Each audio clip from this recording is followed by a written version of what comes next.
This episode of Backyard Wrench Heads is brought to you by... At Checker, Shucks, Cragen, and Murray's, people keep asking us how large is our selection of auto parts and accessories. Whoa. Any questions?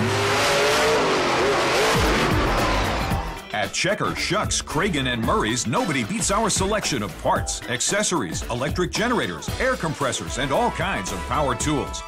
Checker, Shucks, Cragen, Murray's, we got it. My name is Don Franks, and I give Backyard Wrench Heads full approval to use this on your website.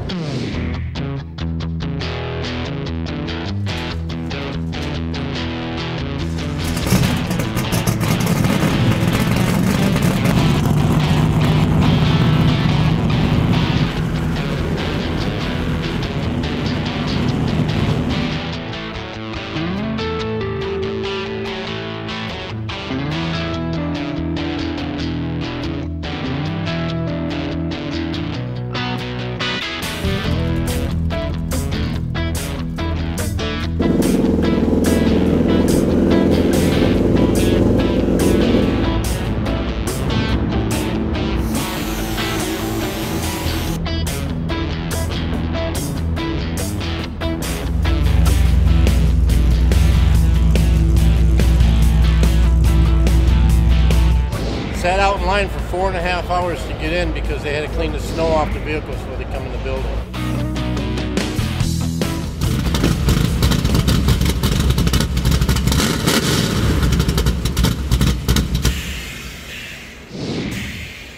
Describe my car. It's a black 69 Nova. Basically, it's been a 4-year project. Didn't ever dream that it would be an Autorama. The car, when I got it was a drag car. It was back halved. It was just a race car, you know. I mean, it sat for many years, and we resurrected it.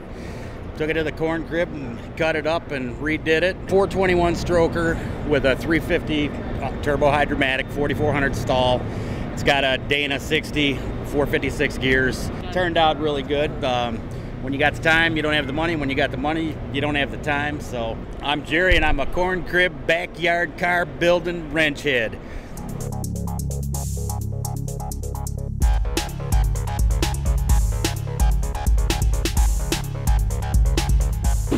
My car is a 1933 Willys.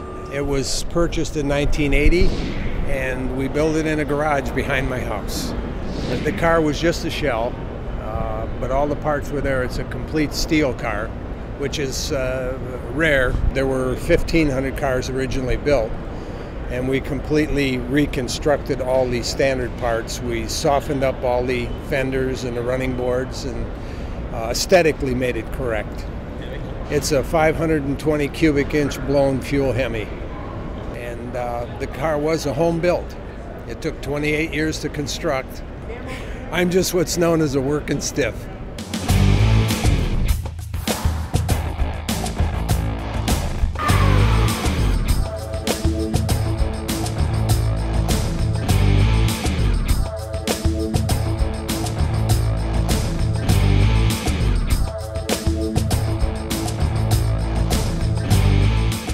My name is Jeff Miller. I'm from Lansing, Michigan, and I have a 1928 Model A Special Coupe. When I first got the car, it was in pretty bad condition. I bought it from a picture in an ad, so I truly didn't know what I was dealing with until I got here. So the bottom 3 inches of the car, basically all the way around, was rotted away from it. I've done everything on this car myself, except for the upholstery. Did all the body, the paint, the chassis fabrication, built exhaust, everything. And I've done all the work at it at home in my garage. Originally, this car came with a very small 4-cylinder in it, nowhere near a hot rod. So I chose a Mustang. I found a wrecked Mustang GT, pulled the engine and transmission out of it, and put them into here. I kept the fuel injection for drivability. I do make my own brackets and things like that that aren't available. If I can get original parts, I like to get them on eBay, things like that. Being as it's a modern engine, the fuel injection in it, if I need stuff for that, I always go to a local store like Murray's and pick it up. They always seem to have the best price for me. I've always been tearing apart something, putting something together. When I first met my wife, before she was my wife, My mother pulled her aside and told her that he will always have something torn apart in the driveway, and she still married me. My name's Jeff, and I'm a backyard wrench head.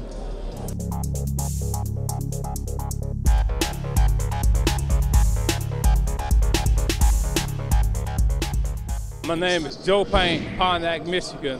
My car is a 1935 Chevy, all steel, 5-window coupe. GM crate motor, 5.0 deuce, 5.02 horsepower. I got 700R trans in here. I got a 9-inch Ford rear end, and I got a Mustang 2 front end. I built this car, me and my cousin, his name is Fats, out of my garage up in Pontiac. When I got this car, the car was in real bad shape. It was in a basket. It was a junk case. The hood was in bad shape. The doors was hanging off. They was in real bad, real bad shape. If you had seen this car in the junkyard, you probably would have left it in the junkyard. I stripped everything down to bare metal, beyond bare metal, and went from there. It took me 3.5 years to get the car the way you see it now. I drive it to car shows. I drive it on the streets. I just go, this is my cruising car when the weather's nice.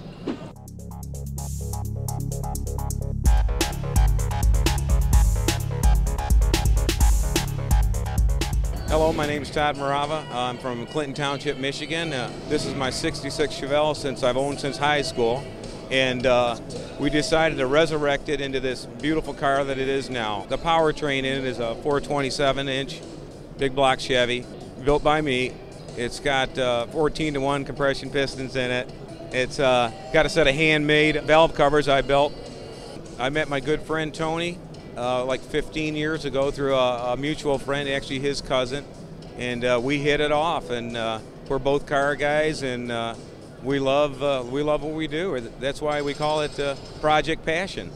I called Tony up and inquired about a paint job, and he came over to my garage. And as we started talking about it, it kind of evolved into a whole lot more, and Todd said, let's try to get this thing done for the Autorama, and I think that was September last year, but we couldn't really do it because we didn't have the money and we didn't have a big enough place to do it in, and so we grabbed some Hot Rod magazine, Chevy Performance, and he goes, you know, Tony, yeah, let's do that, I like that.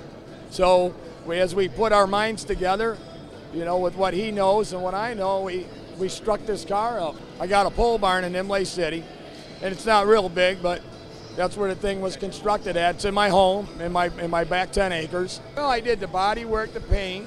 I did a lot of the fabricating. Todd did the fabricating too, but I did the cage with his help. We never stopped doing stuff. At one time, last Saturday, we had 9 people working in Tony's pole barn, and we was getting it on. Where there might have been a Miller Lite, it kept it rolling. The last 5 days of building this car is very emotional for me because I had some of my very close friends all surrounded by me and worked close to 50 hours straight on this car to get it here. My wife and my friend Tony's wife, Debbie, and his son, TJ, tremendous help and support from everyone.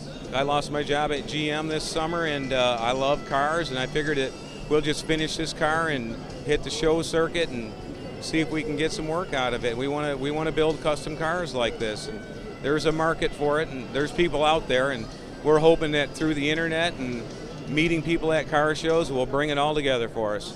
Hi, I'm Todd, and I'm a backyard wrench head, and I love it. Hi, I'm Tony, and I'm a backyard wrench head, and I love it. Hi, I'm TJ, I'm Tony's son, and I'm Todd's friend, and we're all backyard wrench heads.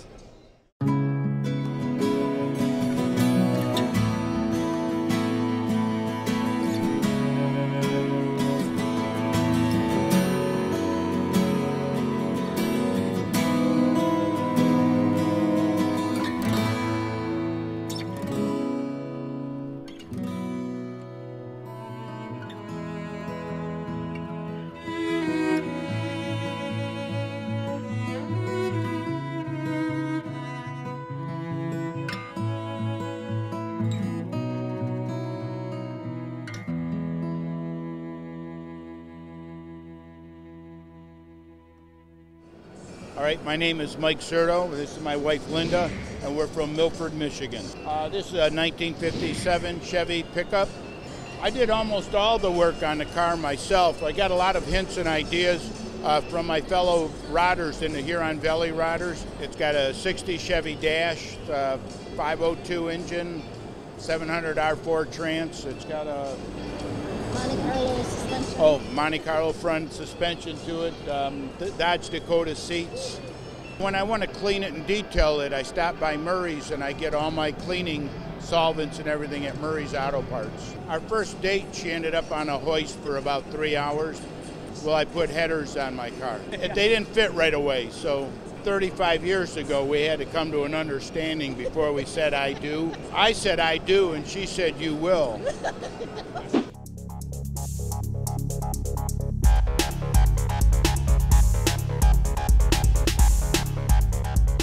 I'm Ray Savage. I'm from Canton, Michigan. It's a 1947 Chevy stake truck, 1 ton, and I found it in a junkyard up in Holly, Michigan. Well, the frame was pitted really bad. It was rust-wise, it wasn't real bad, but it was beat up pretty bad from being an old farm truck. 235 engine with a 4-speed transmission. It's got the original rear end in it, so the truck's all original as far as drivetrain and suspension. Nothing's been modified. The gnome on the side of the vehicle, my wife hand painted it. We found a sign with the gnome, well, actually a picture with the gnome on an original truck, and she just freehanded on to a piece of metal that cut out, and then she started painting with the brush. And once she got it all done with the brush, then I cleared over it. I just enjoyed bringing something that was rough and then just bringing it back into new condition.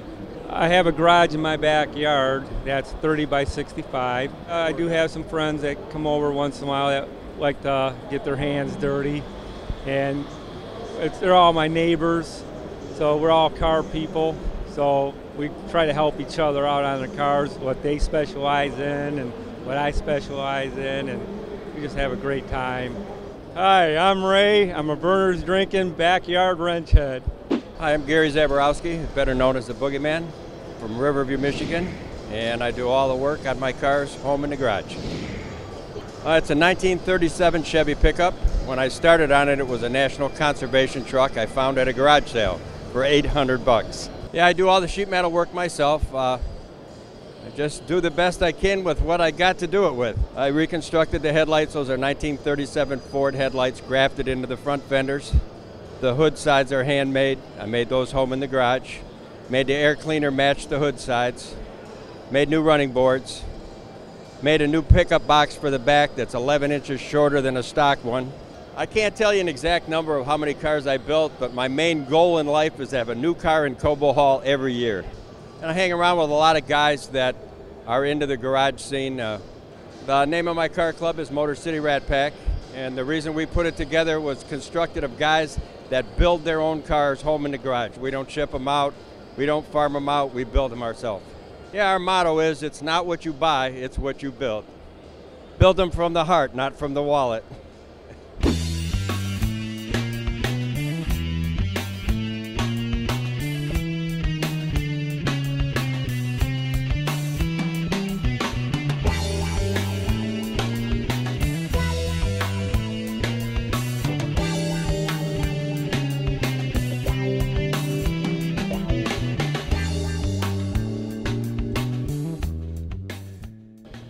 Chris Tom, 1936 Ford Coupe. Found it in the Upper Peninsula, Baraga, Michigan, west of Marquette, in a barn. It was starting but not running. It looked like a bowl of spaghetti with the wiring harness all tore out of a different car. Brought it home, got the engine running, changed wheels and tires, add 4 more wires. I'll have lights, tail lights, brake lights, and it'll be ready for the road. I guess a rat rod is just something that someone builds in their garage, uses their own engineering, their own ideas. Some people call them traditional rods, rat rods. Typical rat rod looks kind of rusty. No paint. If there is paint, maybe flat paint. Loud pipes. Great cracked windshield. I got to get that fixed. The law might not like it. I had last year a 1969 Torino in the upstairs Autorama where it's a little more shiny, and the rat rod I kind of come to the dark side. It's more my atmosphere, a little more beer drinking and wrench heads, and this is where I'm at, and this is where I'm going to stay.